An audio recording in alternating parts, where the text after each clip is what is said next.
Hutchins, this is World War II's most gangster naval brawl. USS Borie rams German U-boat 405. Okay, this was a Federation latest video. It's about World War II naval battle.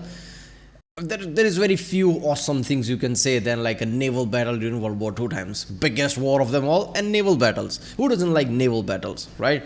I still remember playing, like Black Flag and how famous that was. Like people lost their shit. It's like everybody I knew was playing Black Flag. Everybody online I knew was playing Black Flag. And people realized, wait a minute, people like boat warfare, and they just like kicked off a lot of industries when it comes to like boat warfare and things, right? WW2's, I'm guessing that's the sponsor, I can see in description, shit like that, right? And there was the latest game from Ubisoft. People thought it's going to be like Black Flag, but it's not in Assassin's Creed lore, but it turned out to be like watered down version of it. Like I'm pretty sure you can't leave the ship and this and that. It's like, okay. But yeah, people love naval warfare. But how the fuck you ram a U-boat? The U-boat is a submarine, isn't it? So what, it like surfaced and they just rammed it? I guess they made it surface. They realized there's a submarine there, mined the shit out of it, so it surfaced and they rammed it. Yeah, only American can do that. So that's always one.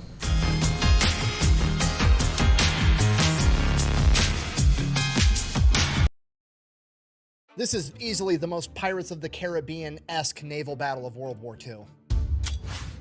Today we're talking about the USS Borie, a Clemson-class destroyer, and its extremely young captain, Charles Hutchins, and in particular that time that they decided it was a good idea to ram into a German U-boat at 2 a.m. in pitch black in the Atlantic Ocean during a storm, and proceeded to get into what amounts to a naval cage fight. But first, a word from our sponsor. This video is brought to you by World of Warships, the first and probably only video game that I'm ever going to be a character in. Action stations! General quarters. Yeah, for Veterans Day, you can unlock a new ship, the DD-214, and you can get me and my friend Matt over from Demolition Ranch, both as commanders for your ships. If you don't know... Imagine that, right? You take a Soviet ship and factories and suddenly start rambling. You're like, what the fuck, where that coming from? And he just like goes off for half an hour about Soviet Union. There you go. World of Warships is a free game on PC, PlayStation, and Xbox where you get to command some of the greatest naval vessels of all time, like the USS Texas, the USS Iowa, or the USS Enterprise. Or if you're into losing, you can be some of the world's biggest coral reefs, like the Yamato or the Bismarck. Seriously though, go check it out. I'm gonna have it linked down below, and when you use the code VETS4VETS, you're automatically gonna unlock me and Imagine if Yamato's description says that, the biggest coral reef, just because Factories is part of it now.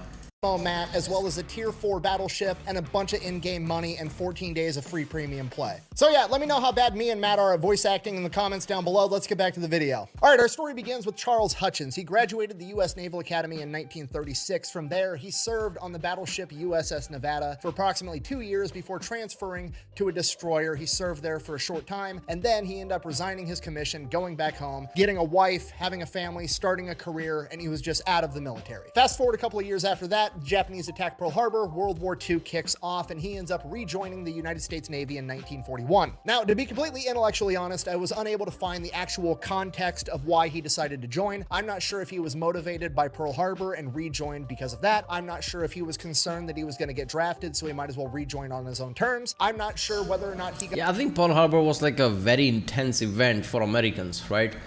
Because before like World War I, like Americans joined very late because like should we join, should we not join, this is European war. World War II, like at that point, when like Pearl Harbor happened, just like what the fuck, it's here, America's under attack type of way, right? So it was like very patriotic that way too, like it's different, like when war happens in a completely different continent, way far away, and that already has happened in the past, it's happening again, it's like, oh, all right, I guess it's happening again, and then you get attacked, it's like different feeling, right? So Pearl Harbor was like a really major event, so it could be that the case.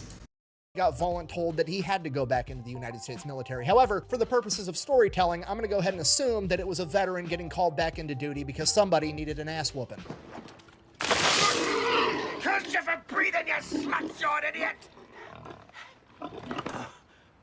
Mother's love. Regardless, 1941, he gets recommissioned and put in command of the USS Borie, which is a Clemson-class destroyer that's been in service since 1920.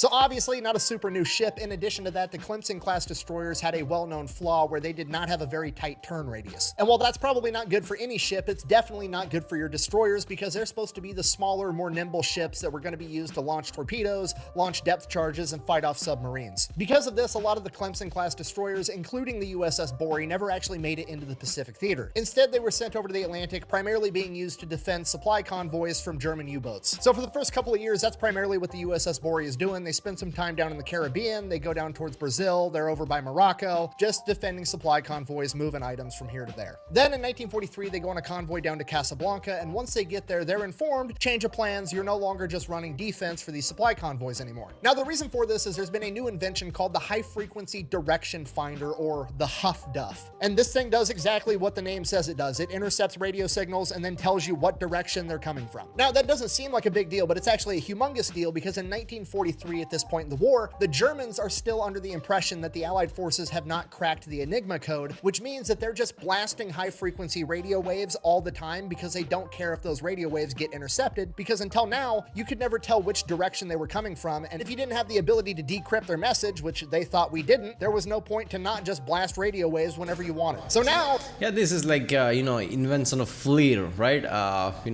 The heat signature thing, right? So people are like, oh, look at that, we're hidden. No, you're not hidden. I can see your heat signature, right? That's really big in the modern world, like modern warfare. You know, in Call of Duty, it's all that you see all the time. Oh, look at that, isn't that cool? Why is that cool? Because that literally removes the stealth element. There is no stealth if you have that. Like, people have to do really clever things after that. This was similar to that. Like, people were blasting like radio waves. You know where that is coming from. That's like really big. It's like there is no stealth now, right? Anybody can know where you're coming from. These are one of the like issues like people have with NASA and everything when it comes to space. We've been blasting radio signals for like decades now. What if somebody knows where it's coming from? This is that, but in like ocean. Rather than having a bunch of ships go out and escort supply convoys playing defense, they're going to send out what's known as a hunter-killer group to hunt down the enemy submarines and destroy them. Okay, we're going from self-defense to self-offense. It's going to be way better. So the way this works is you're going to assemble a hunter-killer group called a task force. That's typically going to be an escort carrier, which is just a smaller aircraft carrier, and then 2, 3, 4 destroyers. They go out, they track down an enemy submarine, destroyers drop the depth charges, that brings the submarine to the surface, escort carrier sends up the planes, they destroy the sub. So because of this, the USS Borie is going to go and get refitted. I knew that, right? As soon as, like I said, then let's drop some bombs, the submarine surface, and then they ram it. Only American. Why? Because you send fighter planes, you do certain other type of bombing or something. They probably ran out of ammunition. They're probably like, fuck it, ram it. That's what's going to be, I bet. With some more equipment. Now, it already has 4 4-inch guns, torpedoes, depth charges, and some 30 caliber machine guns. But in addition to that, it's going to get some better depth charge equipment, and then it's going to get 2 20mm anti-aircraft guns. You know, in case the Germans decide they want to surface their submarine and try to man their deck gun. Okay, if you're not picking up what I'm putting down, I'm trying to tell you that should that situation arise, that submarine hatch has now functionally been turned into one big game of Whack-A-German, and the mallet is 2 20mm fucking machine guns. I love this game.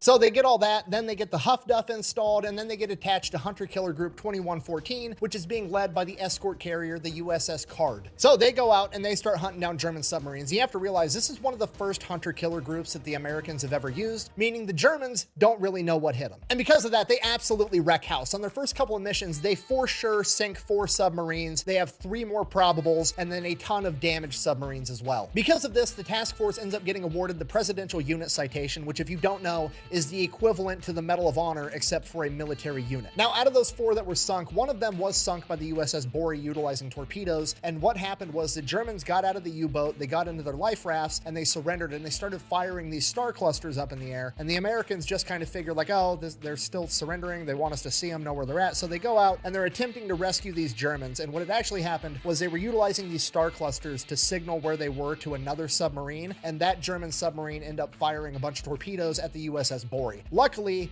they missed, and they still were able to recover all of the German sailors. After rescuing those Germans, they have to take them back to a port, and to get there, they have to sail through a hurricane, which they said was absolutely horrifying, drop off the Germans, then they go out again on their 4th war patrol, and that's where shit really gets out of hand. So they go out on their 4th... Yeah, stories like this is too many, right? In any situation, you think oh, wait a minute, they're lighting the sky up so we can see them better, so, it's easier to take hostage and not hurt them, basically. That doesn't apply to Germans in World War II. And the stories like that are so many, right? Even in some of the videos I said like Germans in World War II, like everything about them were like different. And I think the reason being is like Nazis did so fucked up things, right, with the concentration camps and things like that. They just like intuitively they just thought like, okay, if we get caught, we are screwed. So they just fight even bad, like more extra, right? Fight to the death type of mentality. So like they'll do everything, like any clever trick just to get one up, I guess. War Patrol, they're looking for enemy subs. The first time they make contact with one is actually on October 31st, 1943, aka Halloween. Everything goes according to plan. The destroyers drop the depth charges, the enemy submarine surfaces, except there's actually two of them this time. And one of them is quite a bit bigger than the other one. This is a milk cow submarine, which is just a larger German U-boat that has a bunch of other supplies, ammunition, food, and fuel, and all the other smaller submarines stop and get resupplied by this large submarine. So if they can take out this big submarine, it's a huge deal because not only does it hamper that submarine individually, but it messes up the entire area of operation for the German U-boats. So the USS Card sends the planes up in the air. They start attacking the submarines. They end up sinking the smaller sub, which was U-boat 584, but the larger U-boat, U-boat 91, actually ends up submerging and trying to make a getaway. Now the problem is that U-boat 91 is fleeing away from all of the shipping lanes, which is kind of where the task force is still trying to remain in that area because that's where all the supply ships are, and the U-boat knows that, and it knows that if it goes out into the open ocean where there's not going to be any ships that it can attack, the Americans are probably going to decide to stay and guard that shipping lane instead of chasing it into the open water, which is a brilliant strategy on the Germans' part because they're partially right. But also, America's petty, you fucked with our boats, prepare to die.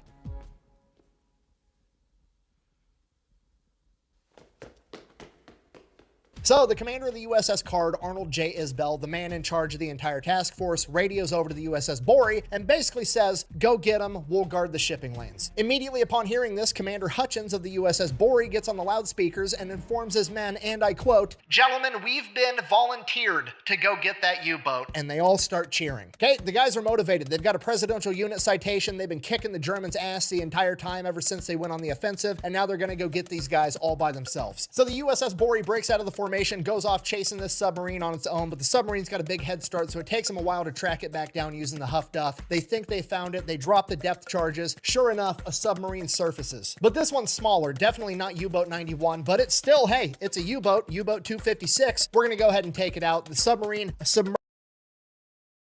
emerges again real quick, so they drop more depth charges, and then they hear a huge explosion underwater, and they just see a ton of oil all over the top of the ocean. They take that as we definitely just sunk that U-boat, so they radio back to the task force, hey, we just took one out, we're gonna find U-boat 91 next, we're gonna keep looking for it. Worth noting, U-boat 256 wasn't actually sunk, it did manage to limp back to port, it was just critically damaged, but the guys think they've sunk a U-boat, so they're pretty pumped. So they take off, going in that same general direction, trying to pick up something on the Huff Duff that they can track down. It is pretty weird, right? Like when you do shit like that, you can't really confirm because like how would you know? You have to look at signs like, oh, there's oil spill, so probably we destroyed it. So it's like they don't have any ways of detecting it, like we actually synced it or not. After about an hour, they actually get a hit. It's way off in the distance, the max range on the Huff Duff. They head that way. They start chasing it down. The sun goes down. It's nighttime. They're staying up. Doesn't matter. They keep headed towards this signal, By the time they reach it, it's 2 in the morning, and it is pitch black outside with 15-foot waves on a very rough ocean. And between being pitch black outside and the 15-foot waves, it's definitely not the time that you want to engage in naval warfare. However, if we don't touch their boat first, they're going to touch ours, so fuck them. Do not touch this. This is a no touching this. So they get to where they think they're right on top of this sub, and they go to dump some depth charges, but the equipment malfunctions, and it dumps every depth charge they have loaded. The men on board said that the explosion was so large that it lifted the entire stern out of the water. Okay, just so we're on the same page, this is a 1,300-ton warship, okay? That's like 2.4 million pounds, and part of it just got lifted out of the water by this big-ass fucking explosion. So obviously, considering the destroyer damn near took flight, the submarine is damaged, and they had to surface, and they're like 400 yards away from the Borie. Remember, it's 2 a.m. and there's 15-foot waves, so it takes them a minute to actually spot the sub with the spotlight, and by the time they see it, the Germans are already on top of the sub manning all the guns. So the Borie opens fire with the 4-inch guns and begins hitting the submarine. The submarine returns fire, and after a couple seconds of exchanging, all the Germans on top of the sub are dead, and they've disabled the main gun. From here, the Borie starts closing in on it, and the German commander realizes he doesn't have any other option but to try to do a U-turn because he knows that subs turn significantly sharper than American destroyers and turn around and be able to get behind the destroyer to hit it with torpedoes to be able to kill off the USS Borie. And Commander Hutchins realizes the exact same thing, which means there's only one. Okay, that is OP in a way, right? Like U-boats even have like, they can maneuver like much faster than the destroyers. They can like submerge. So at the time, like they were like, because of this, like people like, holy shit, it's a U-boat. Because even if you surface it, you need to have like battle plan ready. Because you're not gonna be outmaneuvered, right? That's insane.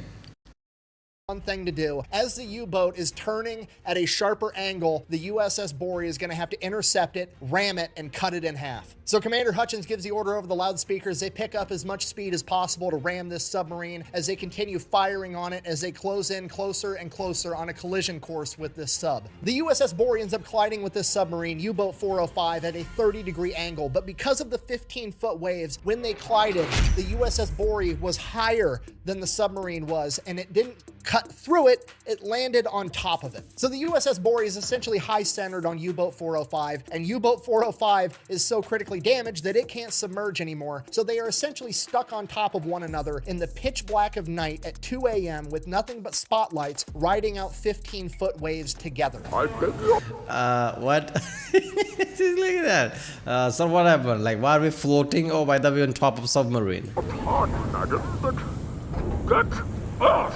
Which is horrible for the USS Borie because now none of the guns on the deck can aim low enough to actually hit the sub because it's literally underneath the boat. And while U-boat 405's main gun has been disabled, which is good news for the Americans, it still has 6 anti-aircraft flak cannons on top, which are going to do some damage at point-blank range. So at this point, all the sailors on the USS Borie are like, fuck, we need guns. Some of them go to get guns. They got shotguns and Thompsons on board. In the meantime, the rest of the sailors just start throwing everything not bolted down at the Germans as they're... But that wouldn't much work. They have anti-aircraft guns. Like your basic guns, how much damage is they gonna do? But they can basically fuck you up with like anti-air guns, right? Like that's gonna be much damage. Trying to come out of this submarine to man the guns. And what happens next is gonna come directly from the declassified after-action report, and I quote, "One man was killed by a knife thrown from Borie's deck and which buried itself in the man's stomach. Another was knocked overboard by an empty 4-inch shell casing thrown by the gun captain of gun number 2, which he could not bear." Okay, I'm gonna go out on a limb here. Shell casing kill, probably pretty rare. Getting a knife kill on a dude inside of a fucking submarine, probably the only time it's ever happened in human history. I saw that. He's so true. This is the most Pirates of the Caribbean shit. What Jack Sparrow was that? Like this feels like one of those like ridiculous type of way. Brick killed a guy. Did you throw a trident? Yeah. For a couple of minutes, it just turns into a complete shit show. The Germans are shooting at the Americans with flare guns while the Americans are throwing random shit at the Germans, trying to make sure they don't make it to the flak cannons. But then the other Americans finally show back up with the shotguns and the Tommy guns, at which point the Americans are just farming the Germans for XP. I mean, they've got one spawn point with one hole they have to crawl through. They've got no shot. Regardless, the Germans still continue to try to make their way over to the flat cannons, but get mowed down almost every time. A couple of them actually do make it to the flat cannons and open fire, but they don't last very long. And while that's going on, you've got a bunch of dudes with crowbar. This is so ridiculous. Like we don't like in video game like spawn point farming, and people like get pissed off with the headphones and like in chat section just screams, right? I imagine that like Germans screaming from inside. This is not fair. Let us get out first, and they will play. Like fuck that. Bars trying to pry the ship off of U-boat 405 so they can break free. And those guys aren't aware of it at the time, but below deck, the USS Borie is critically damaged and taking on water, and the damage control crew down below is in full swing doing everything they can to keep the pumps running, to keep water out of the ship, and to keep the engines going so they can reverse away from U-boat 405. And while all of this insanity is going on, Commander Hutchins still has the wherewithal and the knowledge and the understanding of the men that fight wars to get over the loudspeaker and yell, "Do not board the enemy vessel," which was 1,000% gonna happen if he didn't tell him not to.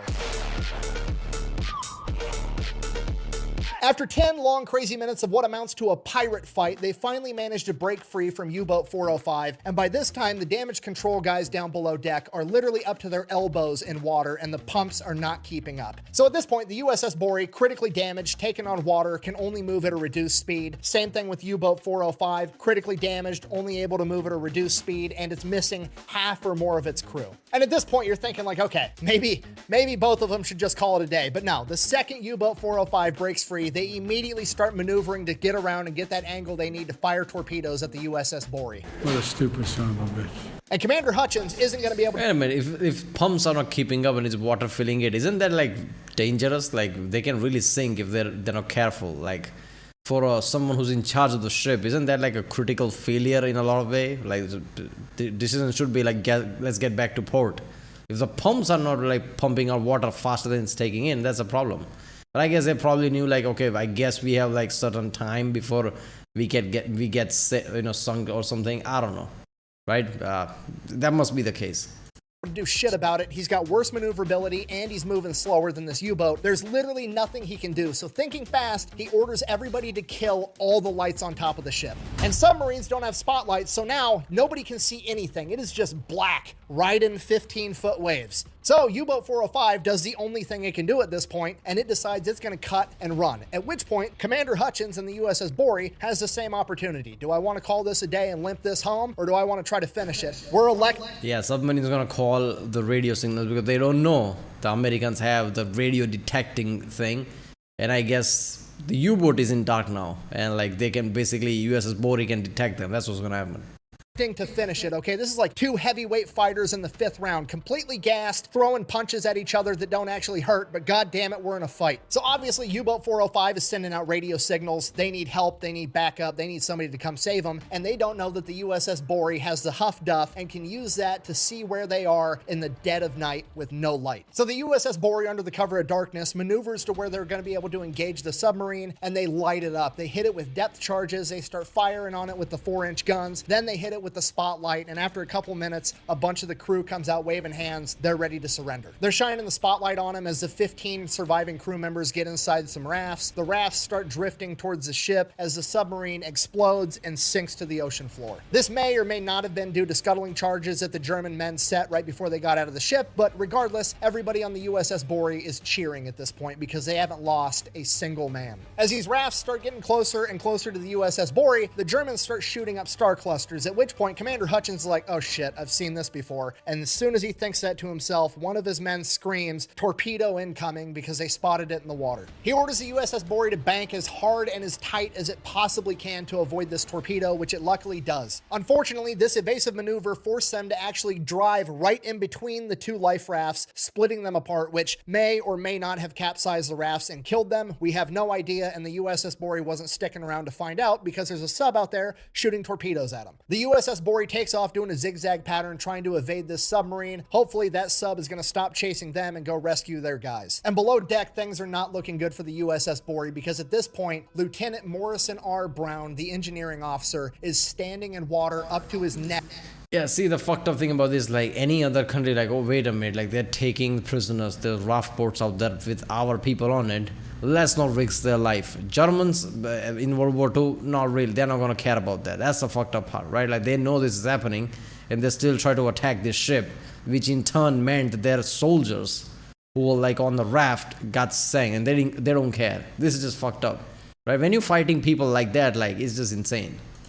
Trying to keep the ship afloat after ordering all of the other men above deck. And he continued to do this until there was literally no room left for him to breathe inside of the engine room, for which he would be awarded the Naval Cross. Other members of the damage control crew would also receive the Naval Cross and Silver Stars. At this point, the USS Borie is somehow still managing to barely limp along moving forward, but they've lost all auxiliary power, the pumps below aren't keeping up, and this ship is absolutely going down. Commander Hutchins, just trying to buy time, orders all of his men to start throwing over any extra weight they can find. By this point, it's daylight, which is honestly worse course, because that means that the enemy submarines are going to be able to see them. In addition to that, the generator for the emergency radio and the homing beacon isn't working, so they're not going to be able to radio for help. So the communications officer does the most MacGyver shit I've ever heard of in my life and manages to get the emergency radio generator running with the alcohol-based fuel from a torpedo, aka torpedo juice, and Zippo lighter fluid. Shortly after that time, they're able to send the radio message out to the task force. The USS Card sends up planes to go find. That is also one of the Pirates of the Caribbean shit, right?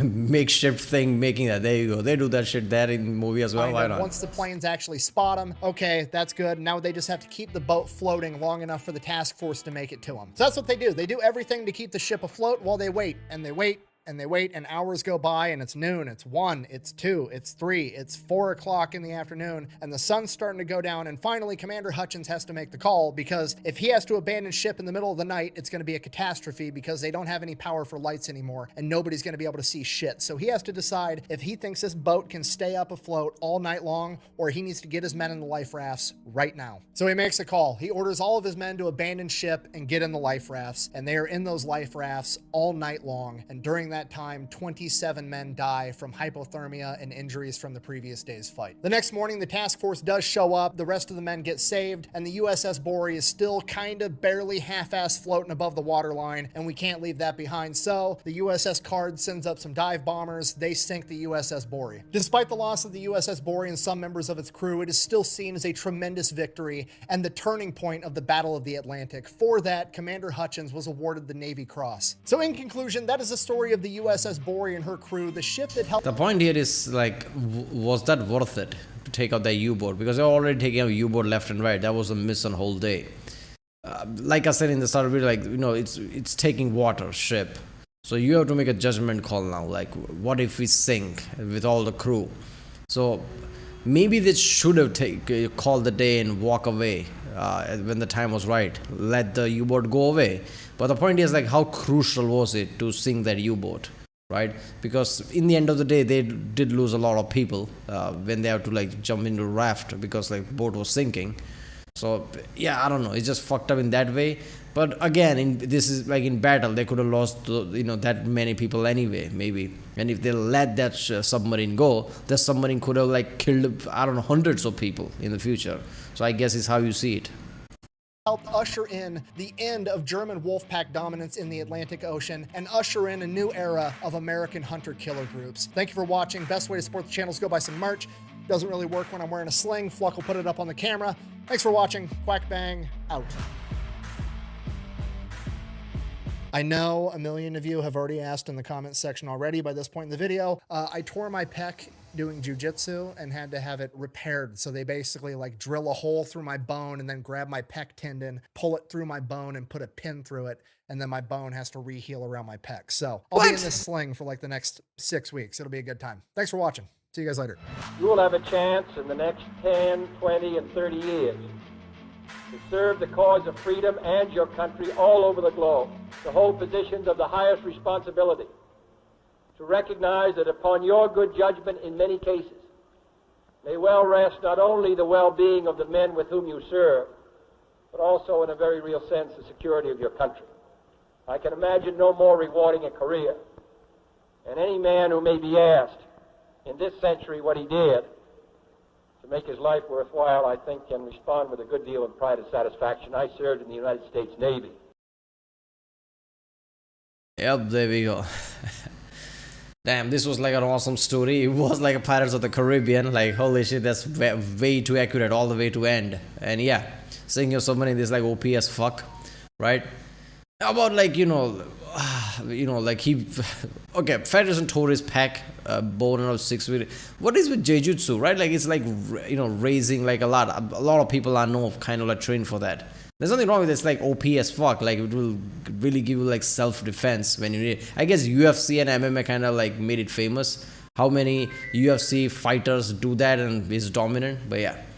But yeah, this whole story was awesome, right? Like this was the turning point against U-boats, because the U-boats were OP, right? Around this, and this was basically the turning point where Atlantic become like a place where you can't dominate Germans.